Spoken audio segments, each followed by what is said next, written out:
Ahenkan 93.3 FM. Achim abo mame akuafa akoma ba Tampa Studios. Adishimama yasinkonya. Yamamunyina mu adwo. Yamamunyina mu adwo. Amamu akwaba adeba ajetumu kasa fidie. The best in the East. Whether you like it or not, you believe it or not, we are the best in the East. Nonso abo apa simane pole aduonu. Pepe 7:20 PM. Adeshimama said ya wunim na eyewa sumisem ese efiada anwumere bia no. Yetie Ahenkan Nkansah bono ewia. Afe yetena se na ya hye ya ho enkuran na ye ne ya bamabuo ya nidaso eniwade mayene ye mu binimu nanka okwhye wono akwamfo ebinimu twa wono mu ho a ento bi anim bankum ni nifa ye hye wono mu kran na watchini mu no ya ka kire omo se de ankoye bia no nya mfa mo kase no ye hia ne emodembo etu be ya drink ube ya dwumaden na wabompa ya se twedi apo basakwam ya dom no wuyi ni free mu a enyeye we kokromoti asan ne ho ebopa entimi enyina no frotabra ba mansa nyina ano etua no bie kwanche wo chefa wo mu se de daye ye no yinim minim pa se na de atiefo dodo na ababome atiefo dodo na ababome na so because amanfo sha ase totoma ne me na wotwini mu krache wafia di abane beki kanwo na me se abotre munya abotre ma me nyamia na oba no so kwa daye sabrewa no so kwa daye na se wo che na se oma ya hunu se wo siesie ne ho ya ka kire mu se Abrempong Anamom Tuo no ya pese ya dane nneoma ni kakra nti ya ka kire mu se afi ne pese ya dane nneoma ni kakra de mamo etini agusua toto nneoma se hunim se achimma mu ya kotokuma mu ya no mo achimo dane ne mpesua so ye wa kuku dam ye wa toto huro ye wa nintini ye wo abrafo a won ma bedane adefo omo so eya Abrempong mapa enti na wasi ya de wonom so ebabie ma ye hunu ya Abrempong fo na ye wo mo ye patam ya no no esansem na pi na ya na ya sankra pupuni mantam si wo anameboa ebi wonom kura e wo mu se wo bre wa chimam ya de na so akodi nkran ene de yesi ya ne ya de ne wono no ate na ye ni kurotwa mansa etua wonom ebre no ebia na memiam ye okwantuni kofi mensan mati ni pasu mesi wo bentidin na so na minim no na momu a wote anom no oka unnim de si ye ni nyina aye adisua de ade amayen dwumadie yi ni tipo ne pompon so de pese ye hunu de pese ye tie enyina ene se ye boa ama ye ne emabu na ye gusu a ye so ye ba no kakra no yesu ade da bia mo asem bia me ka kire o se abrabo obo a mempe wuti pen ne mo abra da bi obi a woni ne pepepe wodi bibibia mu baby abeko bia woni na da bi ono no sa no woni nyina no mo ye pe ntino mo ideas no sabi obi de nche obi na mom unya obi a wadi kan wa abrabo ni mu a na wono na ka akyerew ko mitumi na si ya no ha na nyo na afro ha etu tia wa ubetom na wada ho so ti uduru wonom kra na obetiam a wonim kwan befa so a ubetiam wa bra won patre entom eti dwumadie no tipo ensem ana ya ni so ani hunu ya botaye a pese ya duru ho eno no ya da tiefo nyina se ya nim sama fi ye na so nya ya ne a enye ya ne a enti ana no Abrempong Anamom Tuo no kakra ya beduru ya diem ya beduru ya diem na mom kanesa ne so se dwumadie no e live e wo Facebook enhwani mu krata ne asamrane a me de friend no okwa e ya Ahenkan 93.3 FM na anidie no obuo kwa so wa like na wa share ama onua so atimi anya bi ahwe utremo pasem bia no na odi aguo ene de nyamya ye yadom ye guest no wo fiduam hianom ye guest no ne o fiduam hia enti semuse bia beso obusa ni bia no akonya wo timi de kojo Facebook utimi enso e de mayene e wo WhatsApp anase SMS no anase WhatsApp ubetimi de akwa phone e de aba e banso a e bekenkan so de ama se de ba ye no pepepe na se de da ye no ye bekwa kodi nkomo no ye ba na afi wo so do adwenche no semusa nyina so e de aba ahomabofo ne etrefagu won bresem mu mebi ahoma ne de atuna so wa 0201 944 485 0201 944 485 MTN is 0554 820 910 0554 820 910 Treguanum Memphis here yenim say amanfo afie na so munya to bwase ebra no so pe obebem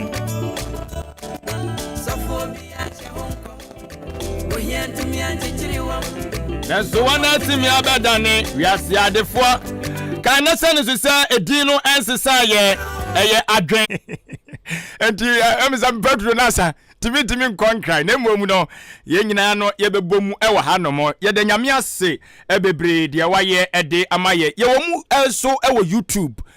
no so ye Ahenkan 93.3 FM YouTube no utimi so share e wo YouTube me ba cho ko YouTube atimi share mu se okwa o ma twere share no ho wodun sa bo share no so pe Obon say ehokra de timi bua yi social media na wo so ni nyina social media platform na won Facebook, WhatsApp eyi ni nyina de ba enti bia pese wo share ko no timi so copy link no na no so akọ posti e de akọ ba bia pese wo de ko bia www.ahenkanfmonline.com awen fi se ho so ene anwumre yi obetimi so atie ne enso e de afa eye ehonom kama ene ne ye nche ho ye be share komototwe no ase na sade ye ka kire mo no ka kire obi no obi kan kire obi sa Ahenkan 93.3 FM Abrempong Anamom Tuo no yaba live sisi ane de yediem ene yatiasi na ne opanyini kase anyankopon no ansa na no kan so na hye no say ODI Electronics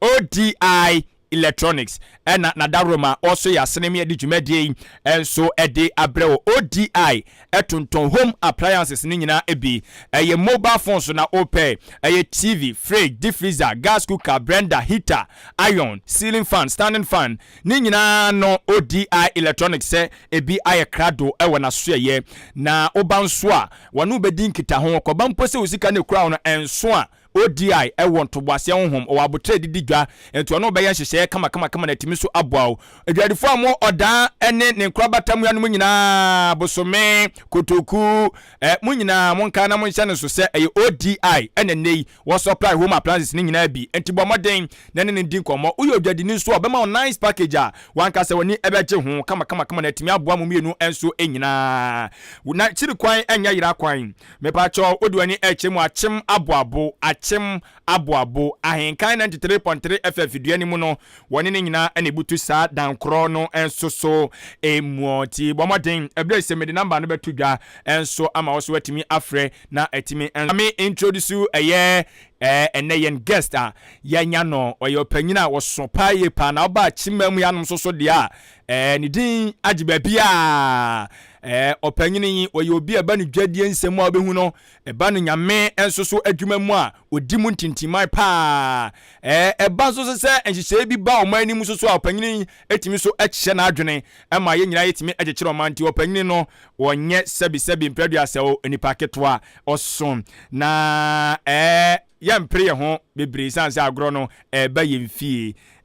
opanyina yesa ka no no na eye kofa biode King of Grace Chapel Ghana ede eba ye na onu kro ya se de medical ka no wa bie nyuma bebre ama bi enya bi ye adwadifo amo oda dwam bebre no mu nyina no ene ewose mode maso FM Ahenkan 93.3 FM na mutie sanse opanyini no mu bebre na no sabi ono na amam ba bi a motia mudi eye edwa enti ene no adwadifo ni nyina no munya so na muntie sanse opanyini bebre ka kire ye ne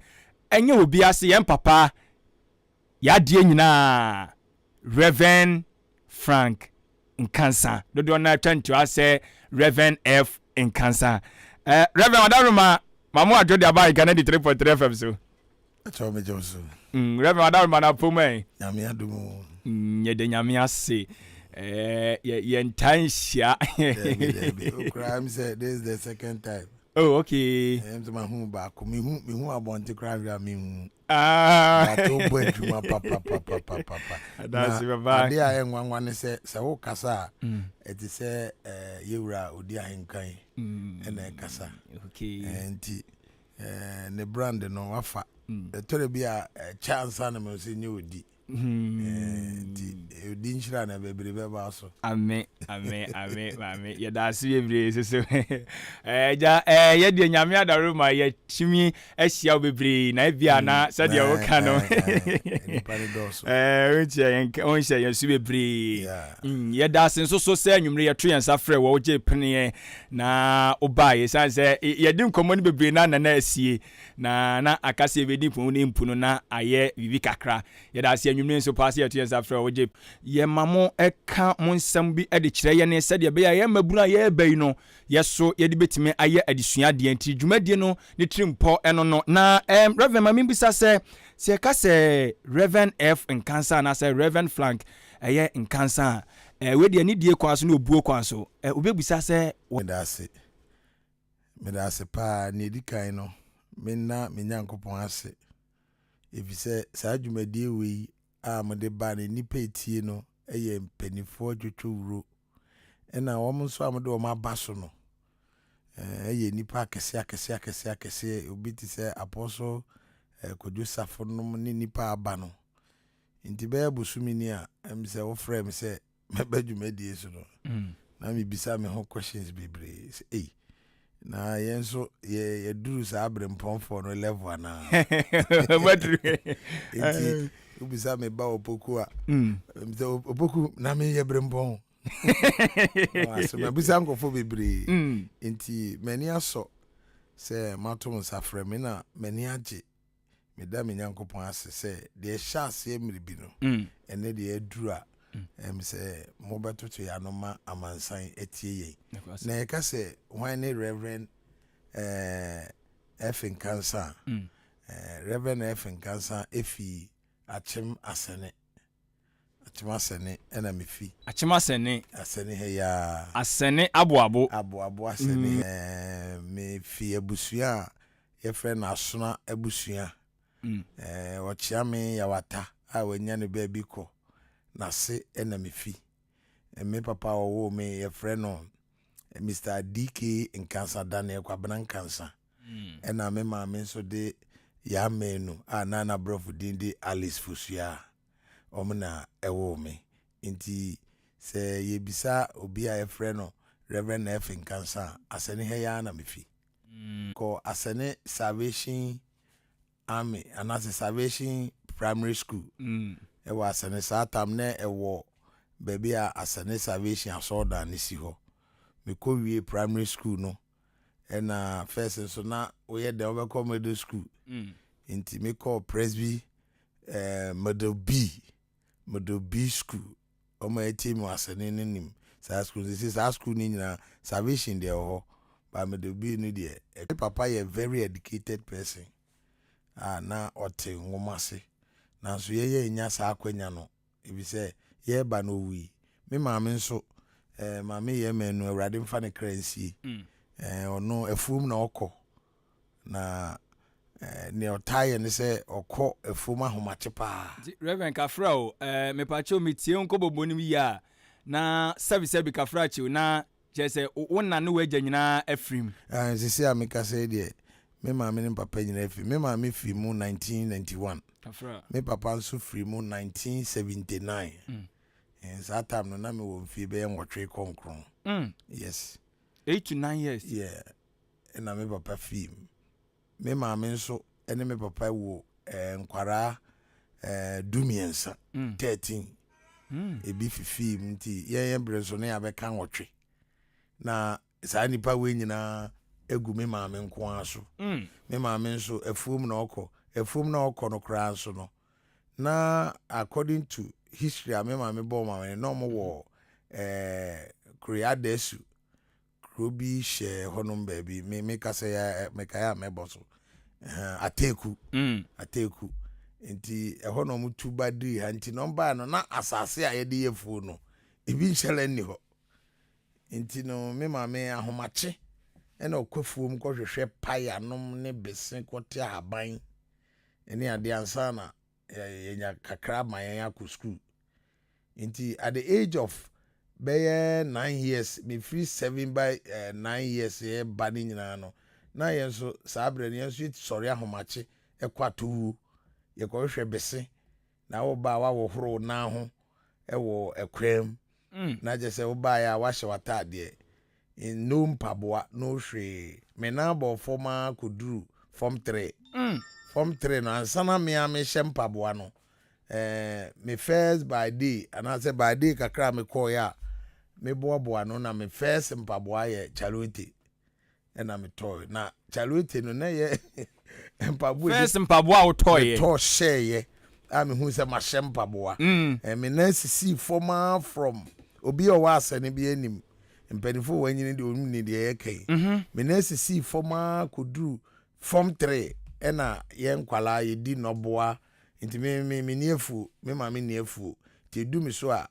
one man be a friend of Kwasi Nana jase hene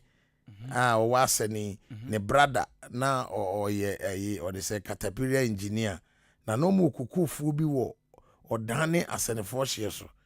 nti ho na ye nya na ya kona jase nkwala ye nsa ekura sika mu jase me de me noboa ne kɔ ho na makodo o ma nam no mukɔ sa noboa ni bi me classroom kwa kusia se o won cry ales a film ene o ma ne ka ho ena ye konti udo sa wi a na je se o mu sika ni nyina bedi wo ho nti bedi wa na je se wo de no ekom sa tam no na sika na ye je no is about 40 pesos yes 40 pesos. Satam na I think say 4,000 ana ne 40 pesos. Ya bibisa. Skaki tu e binti ogia.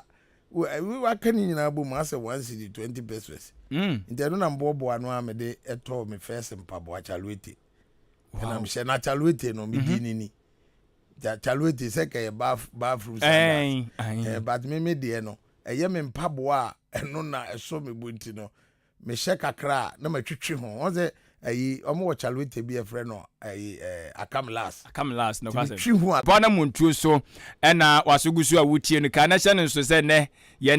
ankasa ye de ye papa ye na ja bibia chim de hye konkon achim asene na papa yi ofri Reverend Nkansah ye King of Grace Chapel na ye no King of Grace Chapel Ghana on ye the founder na eduma so obi de adwadifo no mo na mbeka eno ye gusu ya pempem so ba we ye ahyase no ene ye prapra chiri do opanyin ye ndra so firi ho enti no me nya sampa bo me koso ana adwen ade esre ni se me koso ana me by day no sa no na me ni dadwuma bia na me so but na me de me hushim because me be hu se me fie ni bi nti wo se me yire me ho na bibia nti madam for back ye friend no na ni dia me ba emsa sanefo no behu na o ma we kire de o nim no nti no o be fa ne sa na ye friend omonyo no na ne brother pam bag okumase nti mi ko school no ko gibi ba na ma ne wo bag bi o mo de sem o ma ye jerry ato ho e ma jerry sata na fe na jerry ba ti da na o branding no nti ye friend no jerry bag nti mi ko gibi na mi de akwachi asane odan na me de bi ekọ mitimi fa form fi odan train kwan so saa akọ takurase train kwan so saa akọchima bag no ye ba na se olole fe ye de anu afoka enye de anu wesimu ntem na saa tam train kọ nti na kwan no wo ma wo nipa nam so nti na ka me ka pa ka na kọ saa area no papa bi ye friend papa dem papa no ongu ye yes owo station baby a Mississippi dan odaso ho ono ne Bedford na run ho but se wo ka se okofo Bedford na wo ba wo commission de be ma ono iswa nti e wo se me nante from odan train kwan na to takrase nti wo ba na da wo fi se ye ne de ya tokese de na wa mie wani afoka na wa bada enye no so na wo de twafom ni nyina na ye nante komene abrante ba ko wasane ye frɛ no Jambo ai ne mame ante baby a wote no za wote ededu fie me ba chan aha efie na ye opposite no mame na o ye store no ye opposite baby a wote no ne ba pani ba ko ye frɛ no kudu ne na organi frɛ no Jambo okay enti ye ne no na be kwa achima no nyina obusa mame na obeka a kire wo enti yesua no ya de manfa bi enti me no tu anama na o ye ni hape na ho me you asin chain because I was say enipa o yire ho say ubeye biribi inti mu no na by day na mu edu anadwo a me ton cresin me chima cresin ha sa tam no na enu ni adwuma we abamu a ewo ho echima cresin etora bi ma me fiefo mba na wa ma me banche ne bode inti asene market na esi ho no ma ton ade ewo mu a afi asani dwa kese no du ba bi na me ma me ton nam inti bi won so enam no me na me kɔ boaboa odwanim inti dwadie no ebe ye ade a na kire se mi hunu mu te me sister penny aye friend no Kwasi Nkansah ono na o ma me ska eco school na ska no ma eco school no ayi da ho wanya dwuma wunya inti bi pon school ata no primary school inti bi pon school ese me ba achem da dwum ono ton nkruma e wa achem da dwum inti ese me bechima nkruma ni bi inti me kwa bia o kenten ba ko mienu nchima ya nkofi inti odame ka se sie me kai o mo ana me ton nkruma e wa chim da dwuma mu nim sister Aglid ene sister Uradwa nom ene binum ho no ma mani afi o manim inti no mu se me ba dwo me che me singlet ni na me na bobofom na me kochima what they say ye the faho Roman camp asane camp na adwen saade we de me rain feed da bi na me chima nkruma na ukọ Old Town public park na baby o ma ye the background so abronsen bi wo ho fie bi sa me pese me specific me kwoto se omu di aduane bi na me hu bi da ase kokonte ayaka na o matwi moko na omuti kokonte na no de abomoko num na me hu no me bo from me ema ene nyina ade no enti sa ade nam ko nam si na yes grass we do edumra ye bransa ne adidi na obi so dua ne wodi ni enti wiase no de wote no betima ba se won so de no kra no yes na obi de enti ye di sansi ye no sa na ye di ni na mu a ye wie school mi wie school no ende mpacho me radio so nyese me yi me ho aye nyame adom obie madwen mu a ngoma de na minim enti menya scholarship be me ensa menya bi wo hectare for wo a college we Hector College of Accountancy okay yes ombe ye come ombe ye exams bi we school me na me top we enti school no ma me scholarship but menya obi an famanko ena me ba wiase na dwuma na mani ji ho pa se me ya accountant ena na ewo me mu se air condition ni mu me ya accountant because na me nim konta okay enso me nyo pani bia ni menim because na me papa ewu me mama ewu ena na education kasa nipa bebe na edi akiri na nya de a o mani di akiri me sister pani ba ko ni ne ejama on de na ne nsa mu obi to no ye so behwe me nso eduru ho no man sa inti manko ebiem na msan ekoye exams biem ena minya common entrance minya scholarship for Assume Secondary School eno so menyo bi afo manko ena msan ekoye biem St Francis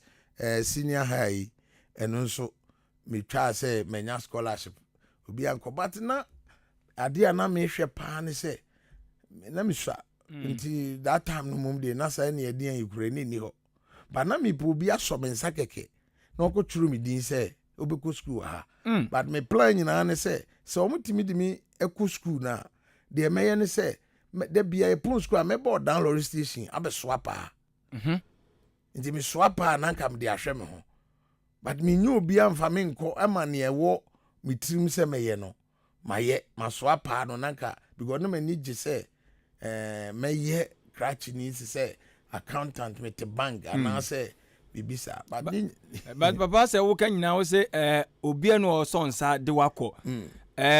meti asese wakam ya ti ase abre na sabi wo ma me no papa eni ho but se obi bisa se na abusuafo fa no mo ne nuanom bi ni wo ho